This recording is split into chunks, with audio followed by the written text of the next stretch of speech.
And we got to have this discussion, man. Dana White was coming out early this week and saying if Tony lose to Paddy, he gonna have to retire. Yeah. And Tony was saying that it's been nowhere in his mind to retire. And let's just play devil's advocate, man. The people that Tony lost to in the first few losses, Charles Oliveira, Beneil Dariush, Justin Gaethje on short notice when he was supposed to be fighting somebody else. You know what I mean? Yeah. Let me say this. All of the fights were competitive. Even the Nate Diaz fight was competitive. He dropped Justin Gaethje. He dropped Michael Chandler. And then even his last fight against Bobby Green, he hurt Bobby Green. Took Bobby Green down. You know, I'm looking at his record now. It ain't as bad as I thought. It's definitely bad. It's not good. And what did I say? Hey, what did I say 3 years ago? But it ain't as bad as I thought it was. But what did I say 3 years ago? I said he needs to fight lower caliber. I blacked out. I have no idea what happened. Huh? He needs to fight lower caliber guys and get on a win streak. You're right. Because the thing is, it's not that he just completely fell off. And also, he probably should not have taken this Nate Diaz fight. He took this fight on 24 hours notice. He really didn't prepare. He was going to get beat anyway. I think he was fighting the leech. Oh yeah, he was gonna get knocked out regardless. Yeah, he was definitely gonna get knocked out that night. I think it's a combination of him kind of falling off, but also his opponents are like top tier. A year ago, if he'd have fought one of these Matt Favolas or Diego Ferrejas a year ago, yeah, because they winning now, he would have won. But he probably could have been able to win some of those fights. But now he don't stand a chance against even the Gamrots and all these people, man. It's too much at this point. The issue is you fighting these guys who are there on win streaks. And you fighting these guys, Bobby Green don't lose 2 in a row. You fighting Bobby Green coming off what? Was it a draw?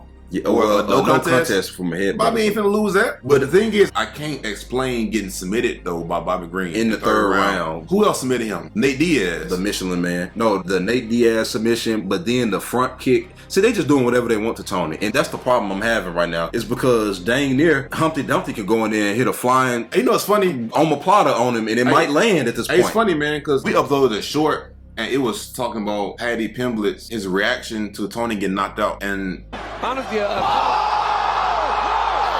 person that stopped him was Justin, and that was a long fight. That was 22 and Michael Chandler. You did make that short. He kind of was like, oh, Jesus. He was like almost worried. Dang, these guys are elite. It was almost like, man, these guys are way out of my league. And to see that they're actually about to fight, it's kind of weird. But he made his way up here. And a lot of people don't think he won that Jared Gordon fight. Well, and nobody think he won. And it's kind of Jared's fault. Jared, sometimes, he could do a little bit more in his fights. But I told you before that fight, Jared does not have a single knockdown. Because people was talking about this power punching. He don't have a single knockdown in the UFC. He was never going to be able to just knock out Paddy because he don't fight like that. He got solid punches, but he not a knockout guy. So, like, whatever the amount of power you need to be able to score knockouts, he just right below that to where he just didn't get the power, basically. That's why he don't be putting his legs with his punches, man. I don't know. He's a solid dude. It just, the power ain't there. But the reality is, Paddy did show that he could take some damage, and Paddy did eat those punches and keep walking forward. He can't eat punches like that from Tony. Amen. Yeah, but Tony has shown that he can drop people, but after that, he still get beat. And that's what I was saying. So we can't even count on the power because the power's still there. And I said that. I said even if he dropped Paddy, I think Paddy can survive. I think Paddy can out-grapple him. Yeah. I think a hurt Paddy can out-grapple Tony Ferguson. Because Tony jiu-jitsu has regressed. I don't know funny. Where the jiu-jitsu that was in the Kev Lee fight. It happens. So look at in the Lando fight. It kind of reminds me of Carlos Condit. You remember? Because nobody wanted to see Carlos on the ground. But then over time, man, they just started taking him there. It was just like, yeah. I think Condit got submitted by Michael Chiesa. Yeah, and was it Alex Oliveira who submitted him? Golly, that's crazy. But it's weird because I made a poll on YouTube and I said, does Tony Ferguson losing to Paddy Pimblett affect his legacy? And most people were saying no. And I was thinking like, man, how many L's can you take? Look at the people he lost to at the same time, bro.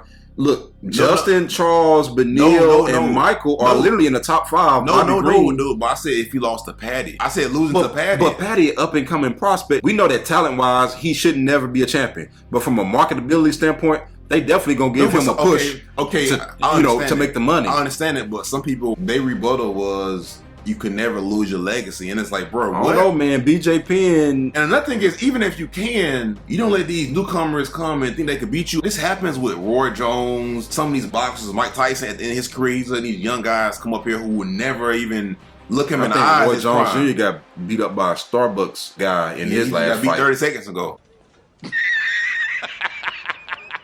I'm like, God. But it's like, bro, my point is, you don't let these young guys beat you when you out of your prime, but in your prime, they would have never been able to even work their way to fight you. Paddy would have never been able to make it to a Tony Ferguson, but we here now. And I believe this is a very winnable fight for Paddy. I don't know, man. This is a very winnable fight, man, because I can see Paddy getting dropped and recovering, man, because one thing, he gonna scramble. But how Paddy gonna win, though? That's the funny thing about it. Tony gonna drop down for some crazy heel hook. That's true. The fight IQ, the decision making.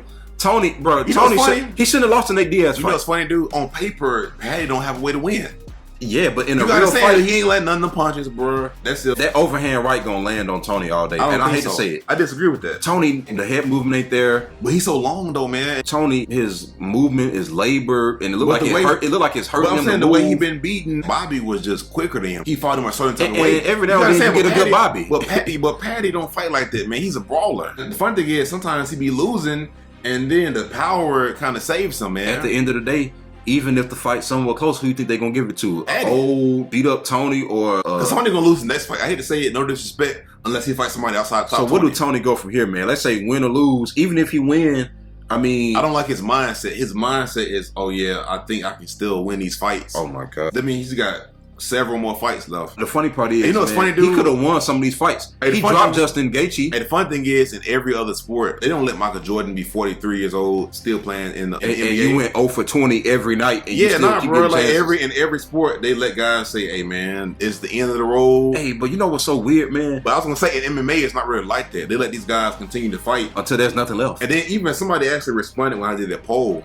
and they said that he should continue to fight as long as he won to fight. I disagree with that. No, man. He should be fighting people that he got a chance of beating. You do understand that if you lose 12 in a row, that's going to negate his 12-fight win streak that he had. That's what he's known for. If he lose 12 in a row, and nobody cares who he lost to at this point, you lost 12 in a row. He just needs this one win to retire. He's not going to retire. The only way Tony going to retire. Oh, I see what you're saying. You're saying that even if he beat Paddy, you're saying that he gonna want another fight. He's gonna want another fight, man. Tony really think he's in his prime, and I think honestly, it started from the ACL injury? It was something. He lost a lot of time from injury. Yeah, it was a knee injury or something like that, man. It was a lot of injuries, and like he was out for like 2 years, and then the Justin Gaethje fight was scheduled on short notice, and then it got pushed back, and then when they got pushed back, it gave Justin more time to get ready, and ever since then, that was the beginning of the end for Tony Ferguson's career. But I think Tony Ferguson and like Dominic Reyes, they kind of in similar situations. They need to go on a win streak against lower level competition. But see what I don't want to happen is for him to lose this fight